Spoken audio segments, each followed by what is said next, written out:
L'affaire Léo Ristich retrouvé mort égorgé devant les assises du Rhône. Faux départ pour l'Asvel qui perd son premier match de Pro A et puis défilé d'uniforme à la Sucrière. J'espère d'ici les 5 jours, on aura une vérité. On va savoir pourquoi et pour quelles raisons. Aujourd'hui, mon frère, il n'est pas avec nous. C'est une famille particulièrement éprouvée qui a assisté ce matin à la lecture des faits. Léo, 14 ans, retrouvé mort, égorgé sur les bords du Rhône à Sablons dans l'Isère. L'affaire remonte à mai 2013. Le procès s'est ouvert aujourd'hui aux assises du Rhône. Dans le box, 3 personnes, Yanis et Marine, un frère et une sœur, ainsi qu'Anthony, amis de cette dernière.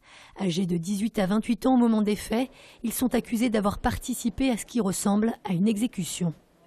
Sur les 2 auteurs, on a une quasi-certitude, en tout cas sur leur présence. Après, ce qu'ils ont fait exactement, on verra ce que les débats permettent de cerner. Mais sur le rôle notamment de cette sœur, qui est ici renvoyée pour complicité, je crois que c'est important qu'on sache en quoi a consisté cette complicité. Est-ce qu'elle est instigatrice? Est-ce qu'elle est manipulatrice? Ce sera justement la difficulté majeure de ce procès, tant les versions du frère et de la sœur sont nombreuses sur ce qui s'est réellement passé ce 2 mai 2013.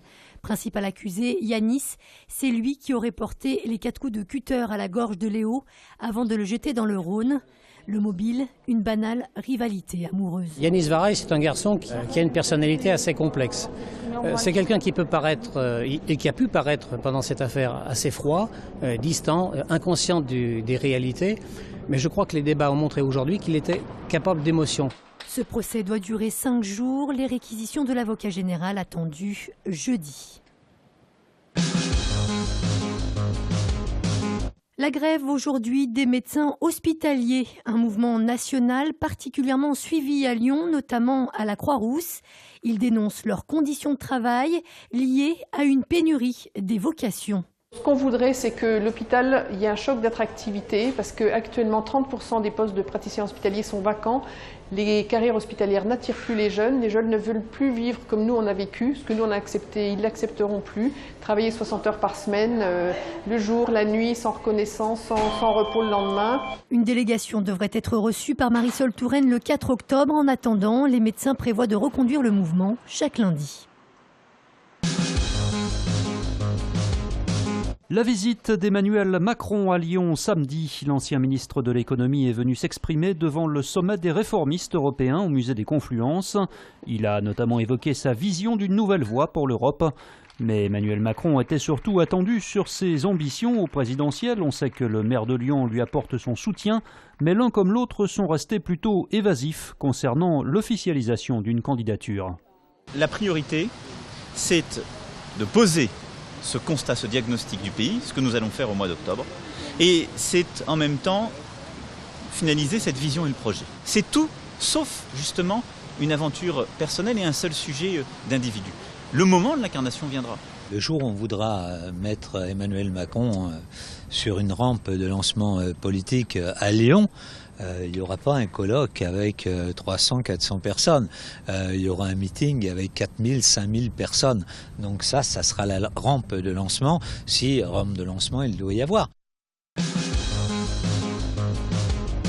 Faux départ pour l'Asvel. Devant leur public à l'Astrobal, les Villeurbanais ont chuté d'entrée pour le premier match de la saison face à l'Ogre monégasque. Score 90 à 74. La faute notamment à de très nombreuses pertes de balles. Ils ont pris 11 rebonds offensifs, quoi. C'est un peu difficile, ils shootent 20 fois plus que nous. Il faut vraiment qu'on retrouve notre identité qui est vraiment la défense. C'est vrai que pour la confiance, ça fait toujours mal de perdre comme ça. En plus, après contre Monaco, pour moi qui est pour l'instant la meilleure équipe du championnat. Après, il faut continuer à travailler, il ne faut pas baisser la tête, c'est un match. Des balles perdues et une défense qui fait défaut, c'est aussi l'analyse de la nouvelle recrue, Biandassi. On sait qu'on est capable de beaucoup mieux que ça. Donc après, c'est de l'investissement, c'est du travail, c'est tout un ensemble qui fait que les résultats vont changer. Donc je sais que tout le monde a envie de bien faire. Maintenant, il faut juste qu'on soit tous sur la même page. Un match également marqué par l'expulsion du coach J.D. Jackson pour 2 fautes techniques. Les Villeurbanais vont vite devoir se remettre en ordre de marche. Ils affronteront Strasbourg, autre gros calibre de Pro A, dimanche prochain.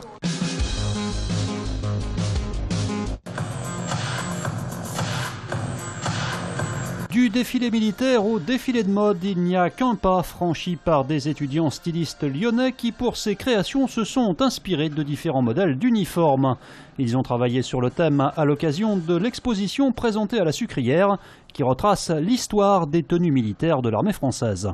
L'idée de départ était de faire se rencontrer des mondes différents, comme celui de la mode et celui des militaires, mais différents, mais finalement qui se ressemblent, et en particulier dès lors qu'on parle de textile, qu'on parle de tissu, qu'on parle de camouflage, qu'on parle d'uniformes.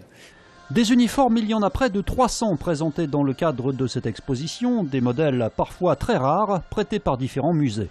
On voit la partie habits, surtout sous l'Ancien Régime, le Premier Empire, Second Empire, jusqu'à voir les apparitions après de dolmans, donc assez bien décorés avec des brandebourgs.